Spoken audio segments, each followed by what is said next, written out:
Hello and welcome to Literary Gladiators, the show where we discuss and debate literature in all of its forms. If it's written work, it's game. Let's meet the panel. Hi, I'm Larry. And I'm Peri. And I'm Josh. And today, Larry and I are joined by a very special guest. She is the strong force behind the BookTube channel Literary. Peri, it is an honor to have you on board. Thank you. It's great to be here. Peri, I came across her channel and noticed her great enthusiasm for plays. And Peri has a background in theater and drama. I believe it's both acting and reading. Yeah, I am a little bit of a jack of all trades. I'm really interested in a lot of things.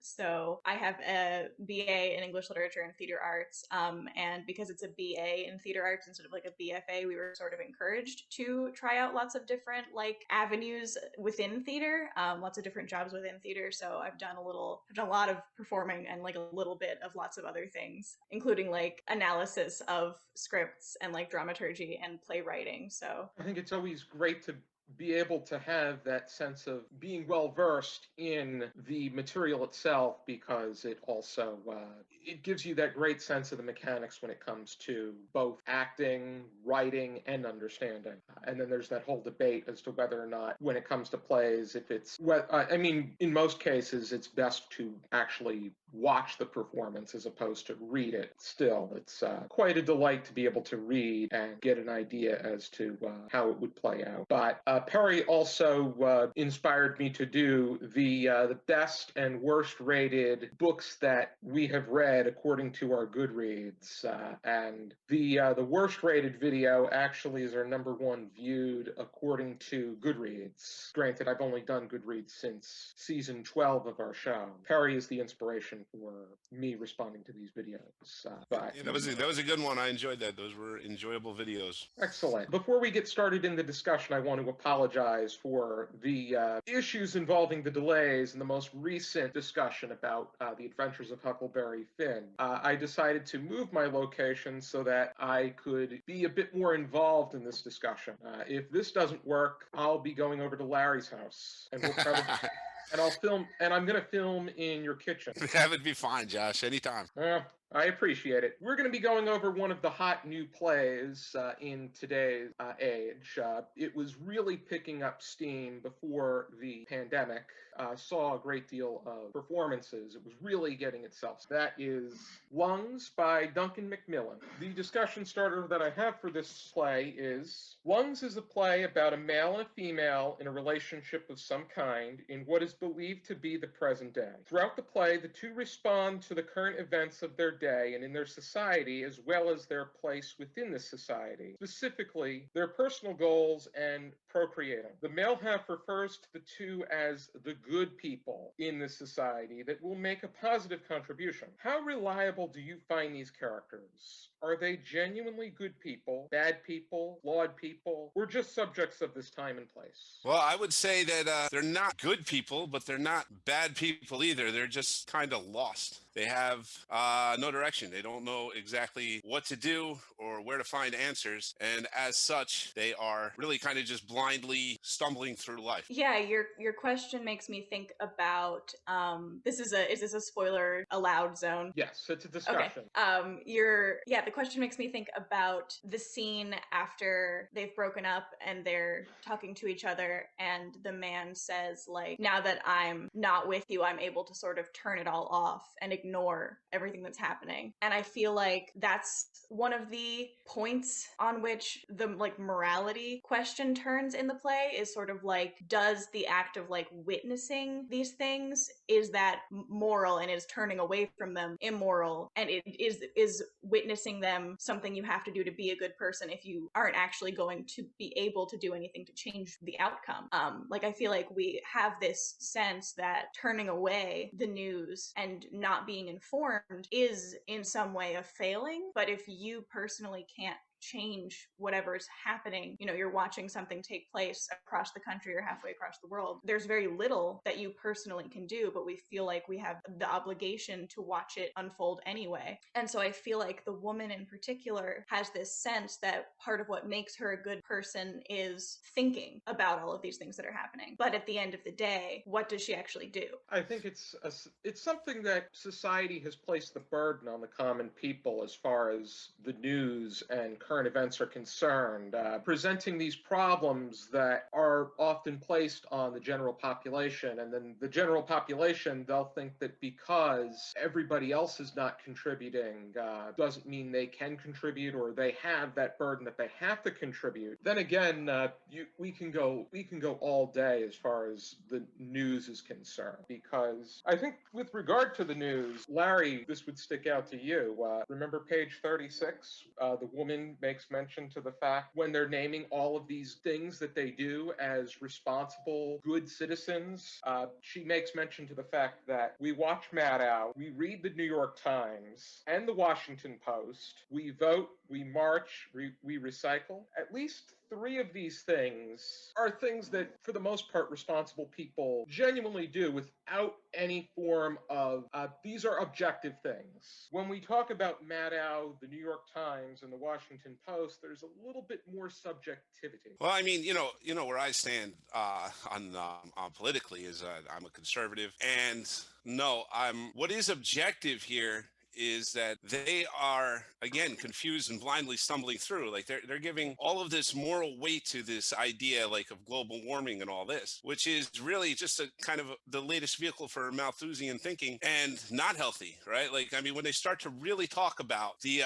idea of what's good for humanity, they oftentimes end up concluding that not having children is good, and that is the exact opposite of true, right? That is a lie. So the fact that they come at life from this lost kind of perspective leads them, even though they're using reason and thinking, because of the fact that from where they're starting from is the idea that every breath that every person takes is poisoning the planet. It leads to all kinds of hateful, evil, and they even recognize it as hateful, evil, and fascist comments. It's not that having children is evil, it's just the idea that it's a matter of raising them properly. Well, no, in the story, yeah, they actually say that if you are to be a good person, you should not have kids. And then the woman responds to him saying, well, some people say if you really want to be a good person, you should kill yourself. And that is because of this Malthusian mindset that they have, that basically that human existence is bad for the planet. And that is that's a warped worldview that will cause a lot of misery in the end. And I think that we see that, right? Because the true moral questions, okay, you're going to have kids. What's the first step that you should take before you have kids? Is you should get married. And that just gets brushed under the table because their minds are so obsessed with everything else, with all these other concerns that have really nothing to do with being a good person, but are construed that way in today's culture. That gives me a sense it's like a dilapidated version of Up, as in the Pixar film, where in Up they show all of the positive, it's a very positive, ideal relationship with its hardships here and there, but overall it is what you would want to expect out of a marriage. Here, we spend a great deal of time with the struggles of just getting started and responding to the issues of the current events. However, by the time they get to the point where they're in a relatively ideal situation, raising a child and making the best out of life, that's 3 pages. The other, I think you spend about 70 pages just setting yourself up with anxiety and other intense situation. But yes, they're constantly hurting each other. They're constantly causing pain to each other. You know, the man especially should be the leader, right? And she's asking him to lead her, but he will not do it because he does not know how. Because again, he is confused by all of these different messages that the culture is sending him. I wouldn't necessarily say the man should be the leader. I would say that they're both they should both have equal voice to their circumstance. The way that this seems to approach their situation, you hear different things from each one of them. They each have their different kind of anxiety and bias. But it's kind of the Yeah. same, right? Because he's following her moral code in a sense, right? Where he's reading her book. She's the one that's going for the doctorate in this, I guess, environmental science or whatever it is. And he's there just kind of like trying to please her by taking in all this material that she is believing. And it doesn't go anywhere good, right? Because what happens is it doesn't help him to help her in any way. And that leads to problems, and it leads to a lot of pain and suffering, not just for them, but then it goes outside of them as well, right? Where he ends up getting engaged to a woman and then cheating on her, and which is the second woman that he's cheated on in the play, and all this. So it's just like I said, like this blind kind of stumbling through life. Whereas if they had the proper, worldview in the beginning, a lot of that could have been avoided, and maybe they would have raised a kid that didn't hate him. Was there anything you wanted to say, Peri? I guess I don't read it as she's looking for him to lead her so much as that she's asking him to know her. And at least in the beginning of the play, when they're in that first phase of the relationship, he really doesn't.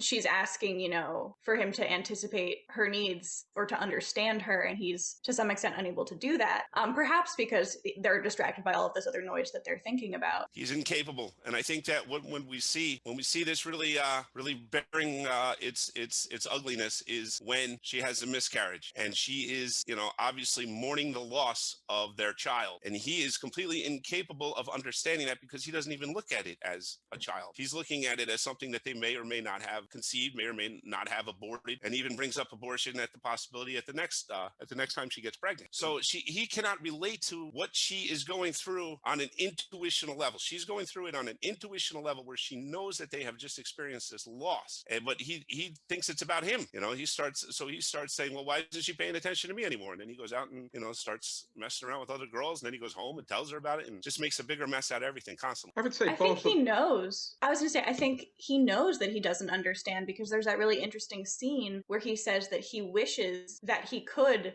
gestate a child, and that he knows that he doesn't understand, because she keeps saying, I'm the one it's going to be happening to, and he's like, you keep saying happening to, and they have that discussion where he says that he wishes he was able to, or that he probably doesn't actually wish, but that he knows that he can't carry a child, so he to some extent doesn't understand. And there's that moment of wishing for better or purer empathy that is in this case physically impossible. And it's not that it's physically impossible. You're right that he can't know it on a physical level, but he can know it on a spiritual level. He can know it from the fact that it's what God says, right? Is that is a human life. She's going to experience it on a more intuitive level because it is more personal to her. It is affecting her more. But because of the fact that he has no idea what is happening in his life and around his life, he doesn't see it that way. He's incapable of seeing. I think both of them are pretty incapable. I think that it harps on what you can call a couple during this what you would think is a current event. This is a very flawed couple. They are very insecure. I think they're very self-deprecating. In a way, they're pretty self-centered. You have that banter where they don't even have the decency to acknowledge or show respect for one another's parents, where they're anxious about the fact that, oh, I don't want my child looking or acting like your father, or I don't want my son acting like your mother. So yeah, and it gets even worse than that too, right, Josh? Where she's talking about stabbing his father in the neck because she hates him so much. So there's a real hatred that is coming from the fact that they are lost. Where she is more intuitive than he is. And when she comes across these things, he should be informed enough to know what to do at that time. Okay, and the primary place that we see this, other than with the miscarriage, is where she keeps bringing up marriage to him, and he keeps saying no. And that at that moment, when she brings it up as a possibility, because it's something that people do when before they start thinking about having a family, he just brushes it off. Where he should be jumping on that and saying, yes, that's what we should be doing. That's what we should do to make this right. I think there was also that sense of second guessing too, because of everything going on and how this uncertainty led to him straying away and engaging in his affair, which when people start to question, they think that's the easy way out. out when it may be for that short period of time, but in the long run, it's not. Exactly. In a Exactly. sense, it's a way of cowardice. Yes. Some other interesting things that another line that I really like. I mean, this whole thing is they're constantly cutting each other off, and they're constantly going at one moment, one of them is talking about one thing, and the other one is interjecting with something completely different. But on page 18 of the dramatist's play service version, something that I really got a kick out of was when the woman said that Disney will not dictate what hour. Yes. It just goes to show you the kind of chokehold that Disney has developed on American entertainment. They own just about everything. They own ABC, they own ESPN, they own Fox. Yeah, Disney's pretty much everywhere, and it's just the material that they put out just keeps getting more and more degenerate. Yeah, it seems like they're trying to follow a particular checklist that they're developing, what they feel is what people should be thinking. Exactly, and being a corporation, they are cut off from that, right? Like Disney is a corporation; it is not a moral agent. Individual people are moral agents, so for a corporation to try to act like a moral agent, they're going to get it wrong. They can't help it because they're not what they're trying to be. But that's where we go back to New York Times and Washington Post. This couple feels that they are doing the right thing by relying on particular news sources, where in many cases, what news sources should be is they should provide people with the tools to make the right decision. They're not really giving them, that means laying out the facts and allowing them to develop their own opinions. Instead, they're laying out their opinions, treating it as fact, and hoping that people like W and M are going to treat it as such, and they do. Perhaps this is an interesting time to bring up that the edition that I read seems to have been more based on a 2019 production that was put on in the UK, I believe. And it says in the stage directions at the beginning that the play should be adapted to be set in whatever city it's being performed. So the script that I read didn't have those references to like the Washington Post, and it did have other things like I always pictured myself pushing a pram, or like but you asked me when I was in IKEA pushing a trolley. And so there were these different sort of cultural, obviously different like dialect and different cultural, I think, sort of touch points used in the script. Okay, yeah, my version didn't have that. But the interesting thing to keep in mind is the original play was first performed in 2011. The dramatist play service came out in 2019. The huge difference maker is that Washington Post was bought by Amazon in 2013. So if this is based on the 2011 play, Washington Post was not owned by Amazon. It's a huge difference maker when it is, because of that whole idea that they're the biggest company in the world, operated by the richest man in the world. Their goal at this point is not even display a political agenda, but display a train of thought that will help them make the most profit. Help them make the most profit, or help Bezos make the most profit? That's the question. Amazon, thus Bezos. Yes, absolutely not the common person. W&M. Yeah, it's interesting how news is today, right? It's all narrative driven. Instead of trying to give you the facts and letting you make up your own mind, they're kind of giving you how you should feel about it, and then you have to figure out whether or not what they're telling you is true. And so it's the exact backwards of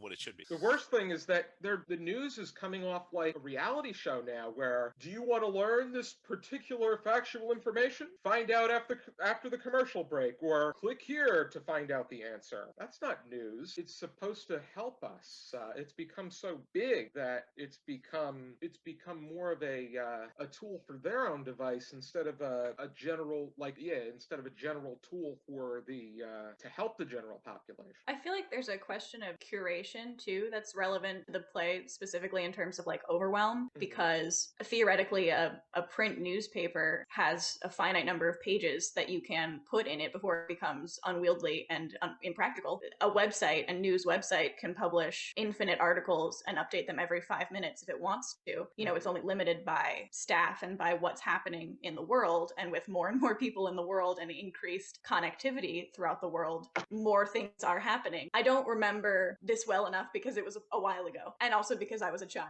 But in and around the 2008 recession, a couple years after the 2008 recession, I remember my parents saying something like, we don't know how this compares to the Great Depression because the access that ordinary people have to information about what's going on is so different now than it was in the 30s that it's difficult to compare the two things, especially because so much of how the economy works is based on your perception, your faith in institutions. Yeah, I would if that say makes sense. it's definitely, you can't make comparisons to things that are taking place back in the day as opposed to, I mean, in this day and age, our media is so big and so accessible that and I mean, as far as money's concerned, back in the day, we were on a gold standard. Ever since 1970, we weren't. So things have changed so much, you can't really put it into that. You can't put it into that kind of perspective. You have to do extensive contextualizing in order to make, I think, any comparisons Yes. between different historical moments. Do we have what are everybody's general thoughts about the structure of this play? The structure of it, I kind of like. I like how it doesn't take any breaks and keeps coming at you, and then how it speeds up at the end, right? Because I think that's kind of telling too about what happens after you have kids, right? From what everybody says, they grow up so fast and all that. So I like that kind of pacing. I think that kind of pays off, and I think that the structure of it is pretty cool, right? It's unique, and I like it. I liked it. I would say that I like the backdrop and the issues of the play, but I really don't like the way that it was written. I thought that it was a little bit poorly written, and I really didn't. I mean, I didn't like the quality of the characters. I mean, that may be the point, but I think that what it made me think was it did a much better job with how it made me think as opposed to what it made me think about the material. I do tend to like this kind of script writing. I really appreciate the way that the playwright uses all of the tools available to him to almost conduct the pace of the script. I like this kind of lean both into and away from naturalism almost in the way that, you know, the characters repeat words and phrases. The woman will just go, you know, people don't always talk in beautifully manicured, complete, sparkly sentences. People talk like that, but at the same time, it's kind of a heightened reality because the pace is faster than normal and the characters are always talking. They don't always know what they're trying to say, but they're always talking. And there's something really interesting to me about creating characters who have that kind of relationship with language, and that kind of speed in the script, I think makes for entertaining viewing. Like this kind of writing would not work at all if the actors were milking the pauses between every 2 and 3 word line. Like you would die of boredom. I would say that you make some good points as far as the that way of execution is concerned, because it's a bit more, it touches upon reality, especially in today's society, because I think that with time, our grasp of in-person language is a little bit more, there is a bit more of that and like, because we have that mentality from communicating online that allows us to think much more before we actually release what we said. Yes, and not only that, Josh, but I think, you know, if this play is about anything, it's really about uncertainty, right? So I think that kind of communication style kind of sends that theme in too, you know, a little bit, where you can't think of what to say exactly at the right time and things like that because of all the uncertainty associated with the culture and everything that's coming at these people. Yeah, climate change takes a really big backdrop to the circumstances of W&M. Yes, it's almost the only thing they care about in any real way, and that's a problem for them. I think it's the thing that they're most concerned about, or a pertinent consideration for them in terms of this conversation. Well, it's not just that. I mean, in the first act of the play, she's yelling at him for running the car. You know, I mean, she's going to school for it. You know, so it's a big part of her life. Yeah, of course it would be. I think if you're, especially the influence that college has on people, especially in this day and age, where if your background is in environmental science or whatever your background is in, you become immersed in the subject almost as if you feel that you yourself are either an authority or are working toward being an authority. Well, yeah, and it's almost taught like a religion now, the way that it's taught. I mean, they use it to control or to want to tell you how you should act, how you should eat, how you should travel.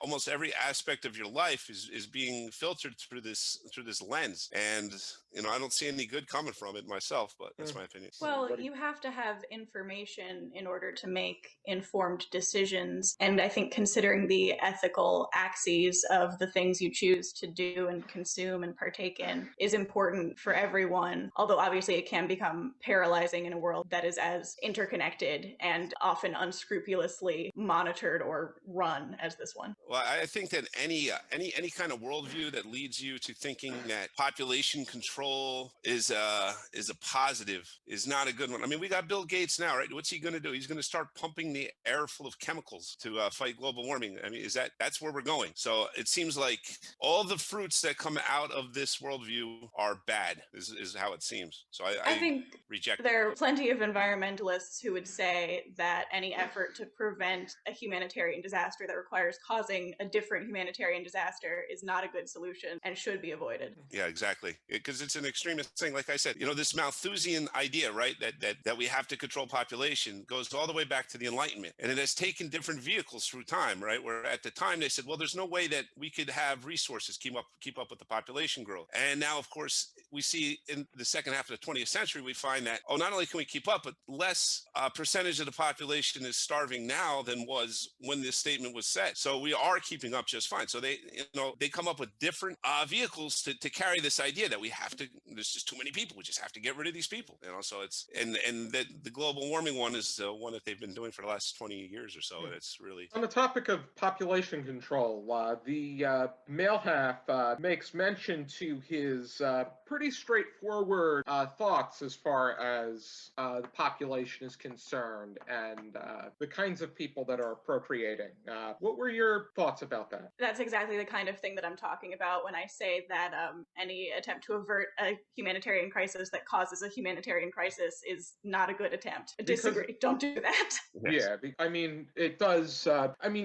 When all is said and done, it all depends on your stance. But I would say that I'm an advocate for freedom, and it's just a matter of hoping that people make the best out of their situation at hand, and it's a matter of being the best person you can possibly be and being able to pass that along to your children and hope that they pay it forward. The W&M need to keep in mind is that the only thing that they can control is their own situation, and that as much as they say that they want to be good people, their voice is a little bit unreliable because we can't say for sure that they are going to be good people. The things that they are demonstrating, they're perfectly flawed people. Yeah, they're redeemable people, but they are like I've said throughout, they're confused and lost and stumbling through. I think, like a lot of us, it's important to them to try to be good people, but it's also important to them to feel like they're good people because it's uncomfortable when you feel like you're not. Yeah, they definitely seem to feel that they need to be good people in the way that they need to be able to pat themselves on the back. Yes, I mean, one of the most absurd statements in the play is where they're trying to figure out whether they're good people or bad people, and the man says, "We ride bikes." It's like, well, what does that say about morality? It says absolutely nothing about whether or not you're a good person. But because of the fact that they are so infected by this worldview, they think it does. Do we have any final thoughts? Yeah, I think this is a really interesting piece. I think that the playwright's decision to have it presented in such a stripped down way is really interesting and really centers the text. I think we might have conflicting opinions about whether the text itself stands up to that kind of scrutiny. I think it's an example of innovation, at least, of thinking creatively about how to use the theatrical medium, because it's something a little bit different. Other things that I've encountered, even other things that I've encountered that use this sort of style of dialogue writing in terms of the, no set, no furniture, no light and sound to indicate changes in environment, and no break break at all between scenes. And I do think, I say this a lot on my channel, but I do think that it would work probably better in performance, especially that acceleration portion at the end, I think would have been really emotionally impactful had I seen it in a theater, and probably would have had me leaving inspired to take some sort of concrete action, which is something that I think is not always easy to do in the theater. You can leave with feelings, but you don't always leave with motivation to act. I would say that you have a good point when it comes to feeling it would probably be better to see it be acted out, because this is very all over the place and everything's going chop, chop, chop, chop, chop, where everything's happening, all it being thrown at you all at once. But I would say I stand where I do as far as the message is stronger than the actual development, and the characters and the execution of the play. Yeah, I would say that I enjoyed it. I would say that it is an interesting read, and I can't tell personally if it is a satire of kind of two modern people, or if it is like a genuine and sincerely written play about perceived problems of the time. So, but either way, it's done in a way that, if it is done in a latter way, it's done in a way that is mostly honest, and so it still reveals some truth, I think, if you know how to read it. So I would definitely say that you should that I liked it. I liked it. And also the way that it kind of unfolds in that way, where it's just kind of flowing from one scene to the next and going and then picking up speed and everything. It's interesting because I find that to be the way that people might remember the past, right? So you could think of this as a woman, looking back on her life and everything that they'd gone through, and actually having it be kind of like a stream of consciousness thought process acted out on the play, so acted out on the stage. So I really enjoyed the structure of it. Like I said earlier, I thought it was really. I'd say I agree with you on the fact that I think it does touch upon the perceived problems of the times. But there was a thing that I wanted to touch upon, is that we don't really get a political ideologue from the playwright themselves, or the direction in which this play is heading. While W and M we have an idea as to where they stand politically, there's still that question in mind as to whether or not they want you, the reader, to think a certain way politically, because we don't know whether or not they feel that we need to think like W and M, or if W and M are thinking in a way that is a bit trivial and over the top. Right, yeah. You can't tell quite if he's being critical of them or if he's sympathetic of them, right? You can't quite make it. The only hint I think that we get is at the very end, when she's visiting the grave and she talks about how hot it is all the time, right? So, but even that could be taken one of two ways, right? Like, does she feel hot all the time because of the fact that she never was able to come to terms with her own actual moral agency, or is it the fact that it is objectively hot outside? Like, is it hot because she's uncomfortable with the position of her life, with the fact that her kid is constantly breathing down her neck and telling her what to do? Or, does she feel hot all the time because it's actually getting hot out? So that the whole way through, it's left ambiguous enough where you could read it either way. And I mean, she does say everything is covered in ash, which is likely not psychosomatic. But well, it might be because she also says that her son is constantly telling her not to dust all the time, right? And now, is he saying that because he doesn't care about dust, or because there's nothing to dust? Yeah, I think it's very possible that the playwright is both critical of and sympathetic to these characters. I think the way that I read it was that he genuinely thinks that the question of whether or not to bring a child into this world as it is right now is a weighty one, and one that a lot of people struggle with. But also, I don't think you're supposed to see W and M as examples of well-adjusted citizens at all, or take everything that they think as something that the playwright thinks, because they are obviously not functioning great. Yeah, that I would say is true. Yeah, but that's just part of the problems too, is that people are thinking too much about these things. They are thinking too much about whether or not they have kids. It's just what it should be, just a natural flow of existence is what you do. Because of the fact that we have all these means of contravening in that affair, it gives you a lot of time to think, a lot of time to put it off, and now we have the population going in the wrong direction, at least in the West. Alrighty, how would we rate this? 0 to 5 stars with half stars permitted, Larry? I'm going to give it a 3 because it is right in the middle.